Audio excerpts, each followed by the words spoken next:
Goejoen, het is maandag 8 december. Welkom bij alweer de laatste weken van Bient van dit hier.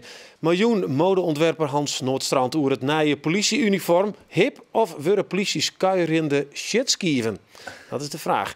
Ja, en de voedselbankactie van Omroep Friesland is los. Jaring Brunia die roept mensen op om minder eten te vergriemen. En Rijtse die liet zien wat je al in je maatje kennen van die producten die wij de komende weekend dus inzamelen. Hey Quinten, we gaan iets heel lekkers maken. Lust je wel rijst? Nee. Oh. Dat is lekker, Rijtse. Dit is een hele uitdaging, hoor net. Ja, het was echt helemaal te gek. Ja. Het was echt heel bijzonder.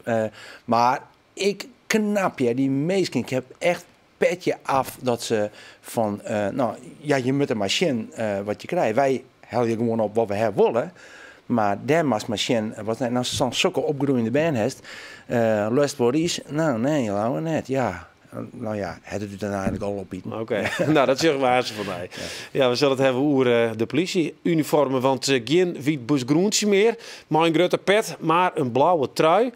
Jas, mooie gele strepen en een sportieve cap. Het Frieske politiekorps wordt van Utah in het nijstutsen. En we laten het kritische eigen er eens even hoe van Hans Noordstrand zelf een betoefd couturier, maar ook de man die het, voor een soort uniformen eigenlijk wel het ontwerp die je net, hè? Ja, zeker. Ik ontwerp. Ze lezen hier op tafel, misschien kun je even hier omheen gaan. Nou, dit is een onderdeel van het Miele. Mag ik hem eens pakken? Want dat zijn een hele mooie vlotte trui.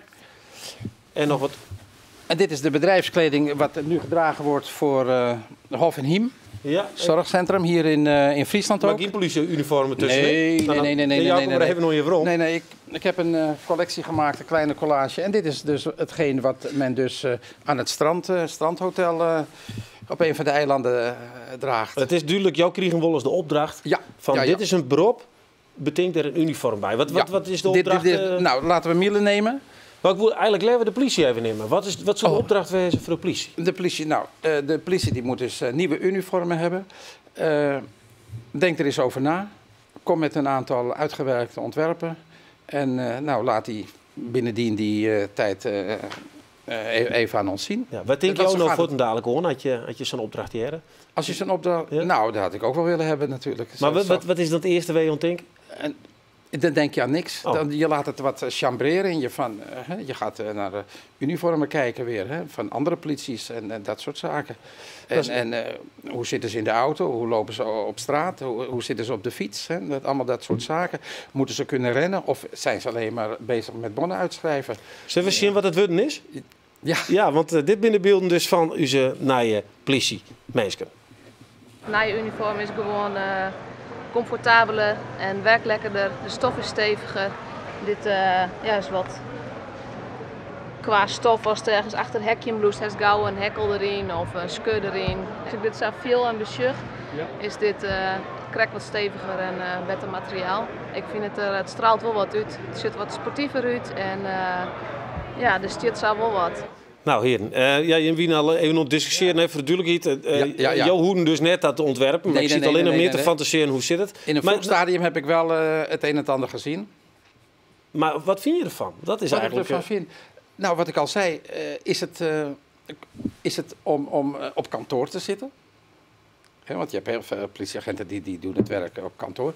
Is het iets voor in de auto? Of is het juist iets om boeven te vangen? Hè? Dat je zegt, ik moet er zo sportief mogelijk uitzien. Pet op en ik moet kunnen rennen en vliegen en stuiven. Of moet ik een uitstraling hebben van, daar komt iemand van het gezag aan. En wat is het, Nevens jou? Wat is het worden? Niet chicha, niet limonade, zeiden wij in Colombia. Nee? Niet van alles? Ik vind het van alles een klein beetje hebben. Er is te veel gekeken, in mijn optie, naar het noorden. Dus Denemarken en Noorwegen en zo, waar dit soort... daar deed men het gelijk aan denken toen ik het voor... Dat hoort u mij niet zeggen. Ik zei, het is maar net waarvoor je het gebruikt. Moet je snel uit de voeten kunnen komen. Of heb je dus ergens een officiële gebeurtenis dat je zegt van ik moet er toch... Dan kom je dan met je grote strepen en je pet op. Nou, want wat straalt dit uit, Nevens jou dan? het straalt wel jong uit. Dat moet ik Ja, wel sportief. zeggen. Ik vind het een mooi pak trouwens, hè? Ja, maar kijk, maar je hebt dus... ze vertegenwoordigen ook de wet. Hè? En de wet is iets heel officieels. Bijvoorbeeld Oma Gent. Oma Gent, ja, niet Bromsnor, maar Oma Gent, alhoewel we dat wat kwijt zijn. Ik vind persoonlijk dat er geen tussenweg weg is. Het is wat te sportief, misschien wat te agressief? Ja, in eerste instantie, als je dus een groep jongelui hebt die ook met die pet op komt en ook van die sportieve jacks aan, met ook al die grote strepen erop, dan zie je dus geen verschil. Ja, dat roept dan wat agressie bij. Ja, een beetje gelijk, dan krijg je een gelijkheid. Hè? Dus, oh jongen, jij ziet er zo uit, ik zie er ook zo uit. Ik doe mijn pet nog even aan. Doe je pet scheef? Zo? Ja. Hè? Nou ja, ik bedoel, ik kan niet echt goed beoordelen. Maar als ik het zou zeggen, dan denk ik van ja, ik vind het op zich wel leuk uitzien. Maar ik moet wel maar je maken, dat maakt natuurlijk wel een enige autoriteit uitstralen. Ja, dat loopt wel. Dat is dus nu weg. Maar ja, is dat voor? Dat vind ik wel in mijn optie, in mijn belevenis, is dat weg als zo iemand op je afkomt. Ja.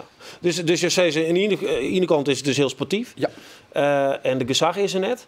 Het is wel lekker. Want ik heb dus dat al die politiemensen zeggen, ja heerlijk, ik kan eigenlijk weer draven. Ik kan nou achter als een boef worden. Ja, je loopt niet in een keurig Maar dat is toch pak. een van de belangrijkste dingen, dat ze heel rap een boef vangen kunnen. Ja, maar het zijn toch niet allemaal boeven in Nederland? Nee, dat is weer. Maar wat hier in jou dan dat lefstol? Ja, daar moet je dus echt voor gaan zitten. Dat kan je dus niet even zo à la minuut...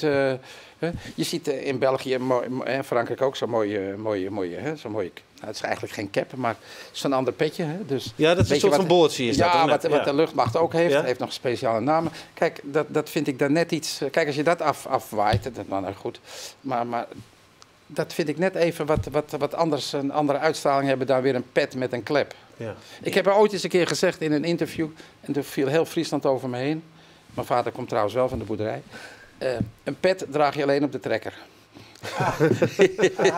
Is het zo? Nou, ik heb eigenlijk nooit een pet op. Ja, dat is boer, hè? Dus, nee? Maar ik heb nooit een pet op. Nee. Dus, wat is het over het uniform? Nou ja, ik ben het maar Ruids Iens en maar iedereen. Ik vind het is heel sportief en het straalt weinig autoriteit uit. Ja. En misschien ging je 2 sporen kiezen moeten. En dat je voor de sneuwe jongens meer zulke tenues hebben. Nou, laten we hopen dat ze al je treien net te vaak komen. Want dat is een goed teken, toch? Alleen dan gaat ze je helpen. Ja. Mooi. Aansteen biedt het Zonnesterren-project.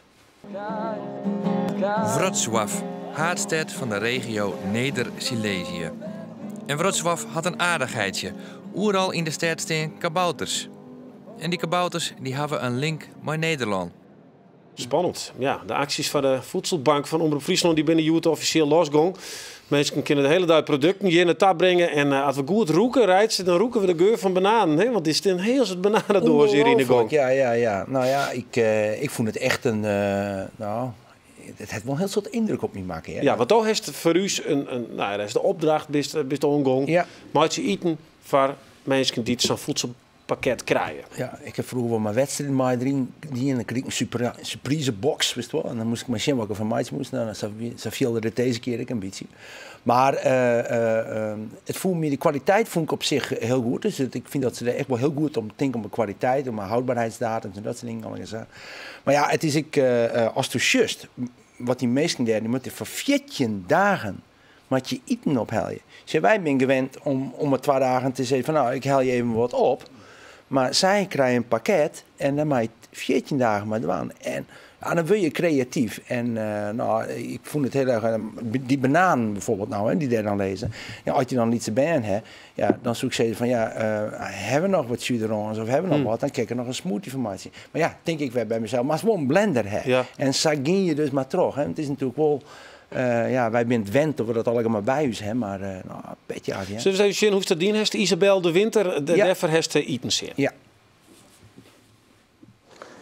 Nou, dat is een keer in een rij. Maar mijn dozen. Ik zou je zeggen, dat viel wel heel apart. Maar ja, ik ben Joet, afhankelijk van de voedselbank. Je krijgt een B-pakket van mij, John. Ja. Nou, dat gaat altijd terug. Wat is een B-pakket? Een B-pakket, dat wil zeggen dat het voor minimaal 2 mensen is. Ries. Zet een Spaans pepertje, maar die ik maar, hè? Die heb ik ook. beetje pittig. Nou, ik ga een doos vol. En ik ga met deze inhoud eten zien voor Isabel. Ja, treien ben en dan ging ik nou heen. Hallo. Isabel? Ja, klopt. Nou, ik zoek bij de eten sieren. Nou, hartstikke mooi. Kom binnen. Hey, zijn er nou hier in de buurt veel mensen die jij weet die van die voedselbank gebruik maken of niet? Nou, ik heb op een gegeven moment al ontdekt dat er in een klas van 30 leerlingen er wel 5 kinderen zijn die bij die voedselbank lopen. Dus dat is, vind ik best veel, moet ik zeggen. Dat vind ik ook hartstikke veel. Ja. Ja. Hou je wel van een beetje scherp of niet? Ja, ik wel. Ja, hè? Tegen een klein trucje. Als je die er nou afsnijdt, kijk, dan doen we zo. Kijk, als je je zo draaien, dan draaien we alle pitjes eruit. Kijk, wist je dat? Kijk, hier. Kijk. Hier. Dat wist ik nog niet. Kijk. Hey, Quinten, we gaan iets heel lekkers maken. Lust je wel rijst? Nee. Oh. Eerst even alles netjes bij elkaar lezen. Zo. Zo. En... Ja, heel goed. Nou. Hupsakee. En de kipfiletblokjes erin. En wat verse rozemarijn erdoor gedaan. Ja, hij ruikt heerlijk. Is goed? Ja. Hupsakee, doe maar, doe maar. Doe maar. Even proeven. Durf je dat? Ja. Lekker. Aan tafel. Nou. Quinten, ben jij eerst? Ja. Je hebt tenslotte ook geroerd. Nou, dat ziet er lekker uit. Ja, dat hoop ik. Nou, het smaakt heerlijk, hè? Ja. Ja. Nou, vind ik ook wel. Nou, zij eten lekker. Dan voel je echt niks houden, hè? Want van al die spullen van de voedselbank kan je best nog even heel iets lekkers maken. Zelfs voor de feestdagen. Ja, rijdt het zeer goed uit. Wat me opvoelde eigenlijk wie dat er een heel stuk groenten in ging. Maar heeft dan net dat hele pakket in één keer opmaken, Frimees? Nee. Want alles giet op. Hè. Want ik heb met Isabel ook online van, nou, wat zullen we nou doen? Wat was graag eerst op her? Dan wie nog wat paprika's, wie nog oer van de verleden keer. En die ik dan aan mij nam, die heb ik dan weer in de koelkast zien. Heb ik eerst die orden weggepakt. En samen is het dus heel creatief, maar daarmee omgaan. Maar nogmaals, zij wilde ik heel creatief, maar dan moest het ik wees. Als tip zoek ik aan die meesten mij aan willen. Wat heel belangrijk is dat ze een vriezer hebben. Als ze die hebben. Want wat kerst maar een vriezer? Want bijvoorbeeld, dan krijg je bijvoorbeeld zo'n hele grote zak met tomaten, alsjeblieft. Ja, dan kerst even een peek en 2 dagen een salade van maatje. Maar dan moest naar die denken van, ja, wat zou ik er nou maar doen? Dus dan kerst even, oké, dan maak ik een tomatensaus van. En dan dat miel ik nog even terug en dan vries ik het in. En nou, bijvoorbeeld er zitten kalkoenstikjes bij. Ik denk, nou, eerst die kalkoenstikjes maar. Want ja, kiep is natuurlijk erg gevoelig voor bederf. Dus, en zij is constant aan het denken. Dus dat is wel heel creatief. Ja. Maar dan maken ze nou ries en dan maken ze pasta saus hier erbij. Ja, zie je. Maak je dan gewoon dan maar denken, oké, dan maar ries bij de pasta. Maakt het dan even niks uit? Nou, ik hier een lekker pittig tomatensausje en een roergebakken groenten erbij. Dus in de Chinese keuken hebben ze dat ik wel, ja, de sausen bij ries. Maar dat maakt het niks uit. Dat maakt het wie op dit moment weer. Ja, maar dat maak je dus. Ik bedoel meer te zeggen, is creatief wezen. Ja, sommige mensen misschien ik bij de Jerpel ziet, zoek dat zoek direct net aan. Maar oké, ze doen het heel erg leuk en ze is ook heel creatief daarin. Hè. En ja, petje af, ze zit in de sanering. Hè. Ze heeft dus al 12 jaar in de schuldsanering. En treien opgroeiende baan. En ja, die puberie, ik vind je het Tokio.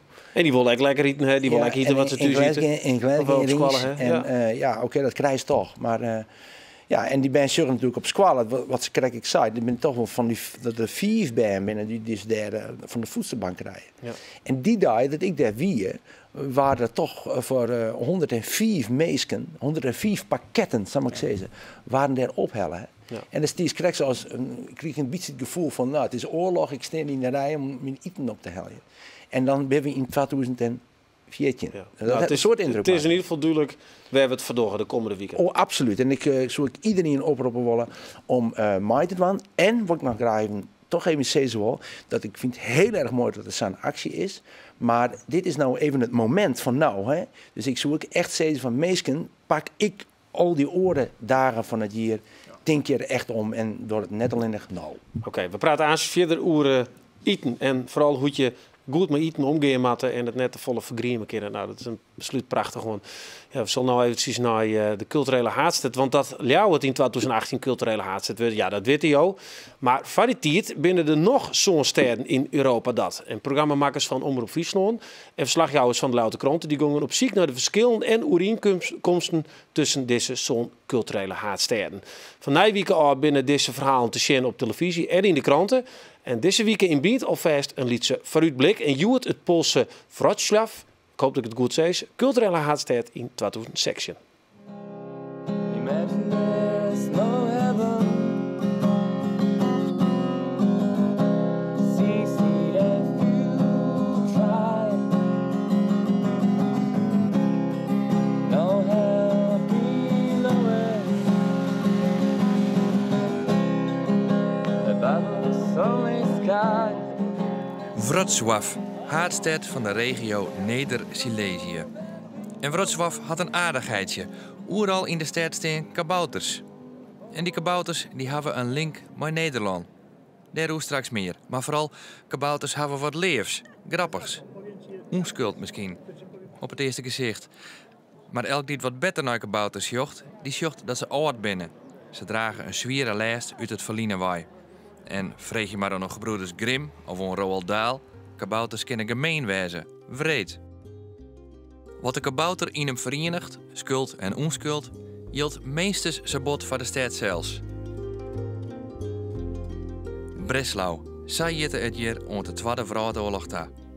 Breslau was een belangrijke stad in Duitsland. Zo belangrijk dat het een vesting waard in de strijd tegen de Russen.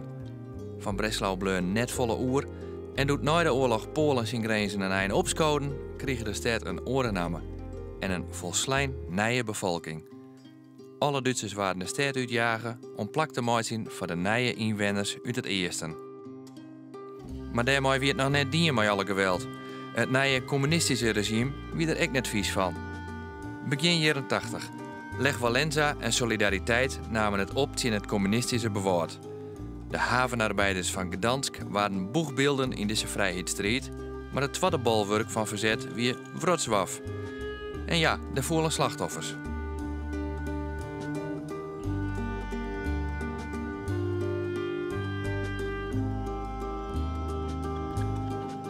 De verzetsbeweging tegen het communisme neemde hem het oranje alternatief. Oranje omdat ze haar inspireren lieten door Nederland. De Amsterdamse Provo-beweging of kabouterbeweging. Als eerbetoon aan dat verzet binnen de oranje jaren overal in de stad kabouters delzet. Kiedy jeżyki chłód sierpnia zniechęci, zanim się zlecą gawrony z północy, zjadą się znowu do miasta studenci, spotkać szermierza i spojrzeć mu w oczy. Ławka nad ławką, latarnia i salon zwany tramwajem. Wrocław jak wielka kawiarnia, w której się ludzi poznaje. En zo wrakselt Wrocław nog maar hemzelfs. Maar had de stad vertrouwen in de toekomst. Wrocław had een mooie binnenstad, noffelijke sfeer, een soort studenten, prachtige gebouwen, muziek en vooral een verhaal. Zolang de nieuwe generatie maar respect houdt voor de oude kabouter. Ja, Nijwieke man die het volslijne verhaal van Wrocław in de kranten en op televisie en morgen in Biend, de culturele haardstad van Takamir, dat is Pilsen in Tsjechië. Ja, hoe kunnen we nou zo min mogelijk iets vergriemen? Heel iets meer mensen binnen haar er wel bewust van en willen direct mee aan de gang. En een van die mensen is Jaring Brunia, melkveehouder. En ik zie me altijd tevreden, ik pak het even het poetsje erbij. Ja. Er is van de morgen thema of een middag thema maken. Hoe vaak broek je hem er thuis? Nou, ik broek meestal 2 inkops poetsies voor 2 bakjes thee. En dan... dus dan broek ik 2 keer... Hij laat net een heel skof bij hem op het onrug en dan pakt hij maar even. Nee, dan zet ik 2 thee van. Ja, dan zit ik er te thee. Dat is dus al wel heel erg in het idee van wat je hem hebben. Dat kun je nog even uitlezen. Wat je hem willen. Klopt, ja, ik ben dus van de Youth Food Movement Friesland. Dat is een landelijke organisatie. En die staat voor Good, Clean en Fair Food. En daar hebben we ook kwartlien, een maand of 12 hebben we een Friese afdeling oprichten, zeg maar. En dan willen we hier in Friesland nou ja, mensen bewust maken van hoe je oors met eten omgaan kennen. Ja, want waar griest toch van zelf? Nou, ik ben meer van het grutte, hoe kun je de boer en de burger zeg maar, voornamelijk met elkaar in contact brengen. En hoe kun je die verspilling daartussen en die verbinding daartussen meer lezen. Maar ik ben zelf ook op een plaats opgegroeid en wij gooien geen eten fut. Alles wat nog goed weer, dat we bewaren en dat kon je de oren daar prima weer opeten. Maar 2 jerpeltjes die ik hoor had nooit eten, ja, die gaat buizen jeskevet. Ja, maar wat ben je nog met 2 jerpeltjes? Ja, maar als het oren daar 2 rappels oer haast, dan kist hij daar en ja, maar dan ben je net zo lekker meer. Nee, maar ja, dat is als ze even opbakst. Kleed dan moest misschien van leren inschatten en zien van hoe kan ik het wel weer broeken? Misschien kist het ergens doorheen dwalen, trouwens sap of iets dergelijks. Dus ben je hem direct mee bezig? Ja, zeker. Ja, ik gooi ook niets weg. Nee, als ik iets over heb, dan bewaar ik dat. En als ik voldoende rijst over heb, dan maak ik 3 dagen later nasi. Maar is het zuinigiet? Nee, dat is gewoon... Ik heb in Colombia gewoond. En daar zie je dat zoveel mensen honger hebben. En dat is nog steeds, als je dus documentaires ziet. Ik kan dat niet weggooien. Het is zo goed om te eten. En het bespaart een heleboel. Ja, en dat neem je dan mooi, wil je het eigenlijk dus net hoeven. En dat is je doel uiteindelijk? Of zit er nog meer achter? Er zit meer achter, maar je eten is natuurlijk een heel groot vraagstuk. Hoe ga je ermee om? Wat keep je en hoe broek je het? Gerelateerd onder voedselbank is, maar dat is hoe kun je zelf zo min mogelijk fut gooien en hoe kun je daar heel bewust mee omgaan wat je kleermaat ziet. Als je ook wist van we eten maar zien draaien, dan moest eigenlijk net meer kleermaat zien. Ja, daar gaat het om, hè. Maar het begint met eten zien. Van als er iets maakt, als je een poengehak hebt en de size van de poengehak maakt zich, ik haal je de fjouwige hakballen uit. Maar ja, en je bent er het waren hakballen kennen worden dat nog wel. Maar ries bijvoorbeeld, in je kopje of krijg wat daaronder zit, dat is genoeg. En als het niet wetter was, dan ries het niet. Denk, dat kan niet genoeg werden. Maar het is altijd wel genoeg. Maar bij je gaat het nog verder, hè? Ik maak de melkveehouderij. Volgens mij is het frustratie dat ben je net iets meer weten waar die melkwaar komt. Nee, dat is een frustratie. En daarom hebben wij dus laatst iets als de stadsboerderij organiseert hier in winkelcentrum Zuilaan hier in Lauwert. Om gewoon mensen te vertellen van waar komt gewoon niet in. Dus ik hier mijn eigen melk mee. Mensen kunnen een lietsglasje melk drinken. En die preun dat de melk liek van de plaats, die proot heel los dan de melk in de supermarkt. Ja. En hier is een bargje mooi, hè? Dat is zo heel goed, toch? Nou, lelijk net. Maar ik hier mijn 2 bargjes mooi, Beer en Burg. Die hier we mooi in het winkelcentrum. En die hier we op een van die 2 tekenen, steeds maar bij de stikken vlees, steeds maar zitten op de barg. En dat leveren hele leuke discussies met mensen op. Die zeggen, ja, dat vinden we eigenlijk zielig, steeds maar die bargen gaan behandelen. Maar ja, terwijl er elke dag weer honderden of duizenden bargen slachten, zeg maar. En die gaan dan naar de supermarkt. En dan kepen we die stikken vlees alweer zonder erover na te denken. Dus het is voornamelijk van mensen bewust maken, erover na te denken. Wat kinderen oors in uw etensysteem. En daar kan iedereen het er een bijdrage in. Ja, en had je nou zorgen naar de voedselbank, waar die bewustwording ook belangrijk is? Wat doe je hem nou concreet voor de voedselbank? Concreet voor de voedselbank, dat vonden wij voor uzelf om in geerwerking met Omroep Friesland aan te doen. Hebben wij dus nou een reeks van huiskamerconcerten, zeg maar. Bij Juwet is de eerste, bij restaurant Eindeloos hier in Lauwert. Ik weet net dat ik daar reclame is het al hier? Ja, goed restaurant, jongen. Maar en dan hebben de hele week hebben jongens of op een naaimiddag hebben wij een artiest in een huiskamer of bij mij op een plaats of in een restaurant, zeg maar, die een optreden houdt. En daarvan is als intree met de gasten een product meenemen voor de voedselbank. Ja. Dus voor een pak ries, als ik dan een pak ries meeneem, dan kijk ik naar het concertje. Ja. Dus ik zul je in de kast. Leuk idee. In de kast was de oerrest, was denk ik en dat is de entree. Dat is de entree. Nou, ik zou zeggen, jongens, Gintro, maar al die prachtige acties. Misschien heb je nog mooie acties, het kind al hier. Want dik 2 weken dan, vreedhoeren weken, dan maak ik je graad volstem. Ik wil je dankzeggen voor de komst hier naar u staan, want het is een mooi verhaal. Politieuniform en het eten zelfs. Dankjewel. Mooi goede werk. Okay. Ja, dit begint van nou morgen de lancering van een product dat nevens de makkers, maar even opletten morgen, voor een revolutiezwaar in de loonbouw. Ja, geheimzinnig. Hier is morgen meer. Ontaan. Mooi jong verder.